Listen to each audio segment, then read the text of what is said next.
This is Really Baseball Archives. I'm here today with my good friend. Can you tell us what your name is? Yeah, it's Yoav Shani. It's not an easy name in English, but there you go. Nice. And how old are you, Yoav? You don't have to answer it if you don't want to say. No, I'm at the age where I have to think about it for a second. Like, what year is it now? Okay, 47 actually. Yeah. And where are you from? I'm from Israel, born and raised. Israel? Yeah.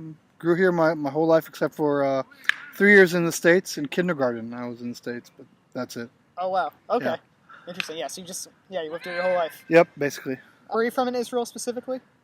Tel Aviv and the Tel Aviv area. Okay. Yeah. Do you have a favorite pro baseball team? Yeah. In the States? Yeah, obviously, yeah. Favorite team is the Dodgers. I even went now to watch them play the World Series. Yeah, it must be a little tough. Yeah, so it was fun, but yeah, we had to take the loss. But you go to watch games like that, you never. There's no guarantee for the outcome, right? Yeah, it's just fun to be there. It was awesome. Yeah. What's your relationship to IAB? Are you a player, coach, umpire, something else? Well, for the most part, I'm coaching. Actually, coaching my kids' team for a couple years now. My son, he's 15, and he's been playing for, I guess, 5 or 6 years now. Oh, wow. So yeah, I kind of coach his team for the most part. And what team does your son play for, and what position does he play? He plays for a Tel Aviv junior team, and he plays on the Israeli national team. Nice. On the national team, he usually plays the outfield, usually center field. Mm-hmm. And also on our team now, he's trying to play the outfield as much as he can. But otherwise, most of the years, he's been playing either shortstop or pitcher. So he has a pretty good arm. Yeah, he has a good arm. How'd you get into baseball, Yoav? Well, it's funny, actually. Like I said, I was in kindergarten in the States, and also my parents lived in the States for many years before I was born. So baseball kind of always existed. I knew of it more than most Israelis. But I think the first time was actually when the 1988 World Series came up, the Dodgers and A's. Yeah. Back then, there weren't many TV channels in Israel. Mm-hmm.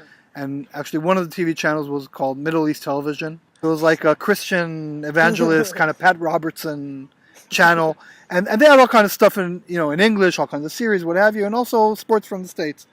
And they showed like a tape delay of the 1988 World Series. Oh, wow. And I was watching it with my dad because my dad studied in L.A. for college. Oh, okay. That's so cool. Back in the 60s, so he knew Sandy Koufax and Drysdale and all that. So we were watching the games. He was kind of explaining baseball to me, and the Kirk Gibson home run and all that was very exciting. And I was kind of born a Dodger fan because of my dad. Mm-hmm. So that kind of got me more into it. And then I kind of got more and more into it. I would say maybe the past 10, 15 years I really became almost obsessed with baseball. You grew up around baseball, and your dad kind of passed what you knew down to you. So yeah, in a way, not as much as as American kids growing up with it, but I kind of knew of baseball when I was a kid, so it wasn't totally a foreign concept for me. What's your background in baseball? What are some of your baseball accomplishments? Have you coached for a certain amount of years? Yeah. Well, the funny thing is, I never really played any baseball because when I grew up, it didn't exist here in Israel. I actually played team handball. That was my sport growing up. Nice. So most of the thing I do, I'm just coaching. I'm trying to help myself with a bit of, books, how to coach, how to do this, how to do that, because I don't really have my own experience. Yeah. So I guess the accomplishments is basically coaching the teams. It was funnily enough a couple of years ago. I was assistant coach on the under 15 national team. Just by chance. It wasn't planned. Can you elaborate on that? How was it by chance? It was funny because my son was on the team. They went to a tournament in Italy, and there were a couple of coaches, and I was just coming along basically as one of the parents. But one of the coaches got injured during the Maccabiah, and he couldn't make it. So literally, I think it was a day before the flight, the other coach calls me and says, look, we're down a coach. I know you're coming anyway. Mm-hmm. And he coached with me on the team before. So he knew me, and he was like, do you mind kind of assisting coaching, helping me out? And I was like, I'm there anyways, so I don't mind. Yeah. At the end, it was more than I bargained for, actually. It was a lot of work, more than I thought. I was just coming there to watch the games, and I ended up coaching, and there's a lot of logistics involved, and dealing with the kids and all that. It was fun, but it was a lot of hard work, to be quite honest. And to make things even funnier, I think it was just before the final, the other coach, he got into a fight with another coach, whatever, he was ejected. Wow. So I ended up being the head coach in the finals. So it was just funny. I remember one of the other parents said it's like House of Cards with me. It was like, I started off being a parent, then I was assistant coach, then, he gets kicked out, the head coach, and I was like, who next? So, quote unquote, like worked your way up. yeah, it was kind of me scheming my way into a higher position every day. Yeah. But it was fun, yeah. So was that like your highest point as a coach? Yeah, I guess that was. We also won that tournament. Oh, so, wow. Congrats. Yeah. So that was nice, yeah. What do you like about the IAB? I think it's nice because I think baseball is such a great sport for kids because it's such a combination of both a team sport and the individual responsibility that goes with it. Mm-hmm. Unlike other team sports, you can't hide behind the team. In basketball, you can always say, this guy didn't block properly, or he didn't pass the ball to me. That's why I missed. Mm-hmm. In baseball, it's a team sport. Obviously, you can't win on your own, but when you're at bat, you can't say, "Oh, someone else didn't do something right." Mm-hmm. It's all you have to take responsibility. So I think for kids, it's a great sport, and I think having the IAB and trying to promote baseball in Israel, I think it's just a great thing. Mm-hmm. What can be improved about the IAB? Well, I don't know to improve the IAB. I think the issue is really trying to. Baseball has a stereotype in Israel. Mm-hmm. I think. Interesting. What type of stereotype? Like, what's the stereotype? Well, the usual kind of. I guess also in other places, but in Israel more so. It's not really a sport. Mm-hmm. It's very slow. Fat people, all the they're not athletes. They're all fat. Mm-hmm. Trying to, I think, break that stereotype and having people understand that this is very athletic. Obviously, in a different way than soccer, let's say. But it's elite athletes. It's a great sport. Like I said, I think it's the best sport for kids in terms of what they learn from it. Most of the kids are not going to develop into professional ball players, let's face it. Mm-hmm. Not in this sport, not in other sports. Mm-hmm. But we're trying to teach them lessons for life. Teamwork, responsibility, dealing with success and dealing with failure. All kinds of tools for life that even if they don't end up being professional players, and like I said, most of them will not end up being professional players. Most of them will be doctors and lawyers and what have you. Mm-hmm. So, but I think they can gain so much from baseball, so much more than from other sports, that I think that's a nice thing about it. Do you think Israel has fraternity? It almost feels like army and kind of the coach when they play baseball?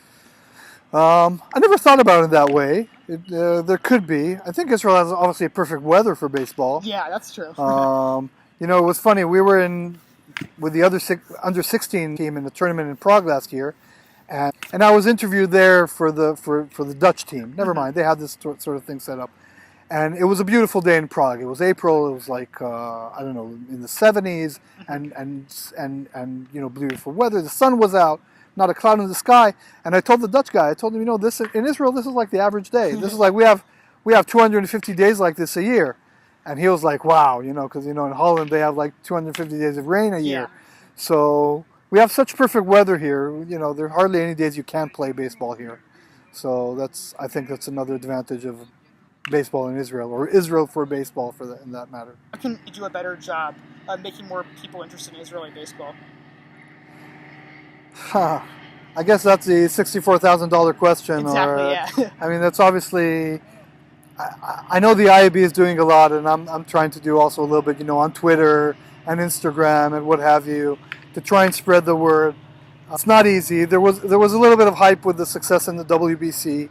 Obviously, that was leveraged a little bit, but the news cycle in Israel is very quick, so I think people forgot about that by now. Wow. So it's really a matter of, I guess, persevering and keep.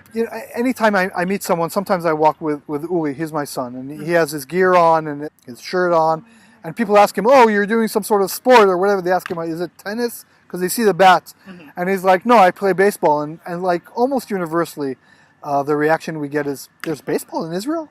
I mean, it was like nobody knows about it, outside the circle, and I guess that's the main point. I think it's also. It's not only the IAB's role. I think all of us, just walking around and talking about baseball in Israel and mentioning it and showing it and wearing the colors and wearing the shirts and what have you, I think that can help. It's a process. There's no silver bullet. Mm-hmm. That's true. Israeli baseball has grown. World Baseball Classic helped when it did. Right. But if there's a constant, like, maybe if they had pro baseball in the papers a little bit, do you think that would help widespread information a bit, or?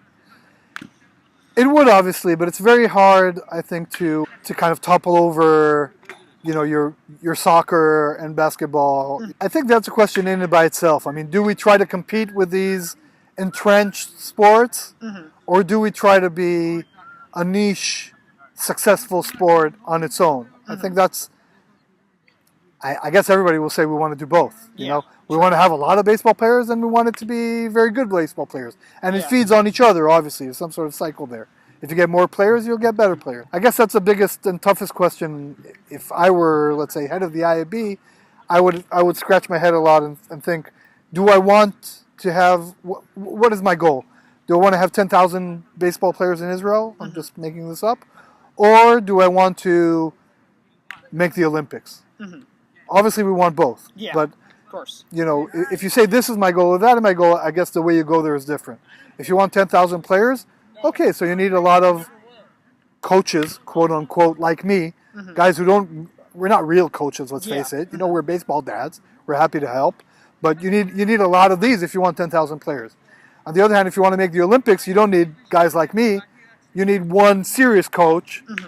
to take the 20, 30 best kids in the country and turn them into a professional team. Mm-hmm. So, you can invest in that, or you can try and do both, and then sometimes it could work or it could not. But, I mean, the blanket is only so big, you pull it either way. Anyways, I like the analogy.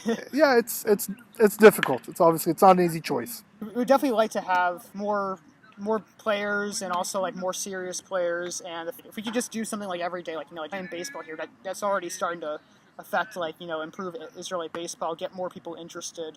Yeah, it's like I said, it's a vicious cycle because yes, you want to advertise baseball. So again, I'm making this up. Let's say we put it on all the billboards in the country. There's baseball in Israel, mm-hmm. right? That obviously costs a lot of money, mm-hmm. okay? So hopefully that can create more interest and more players, and that will generate money. Mm-hmm. But if it doesn't, then you just, quote-unquote, kind of wasted money on something. I mean, there's no, like I said, I don't think there's any silver bullet. It's persevering. It's a lot of hard, kind of mundane work mm-hmm. that needs to be done.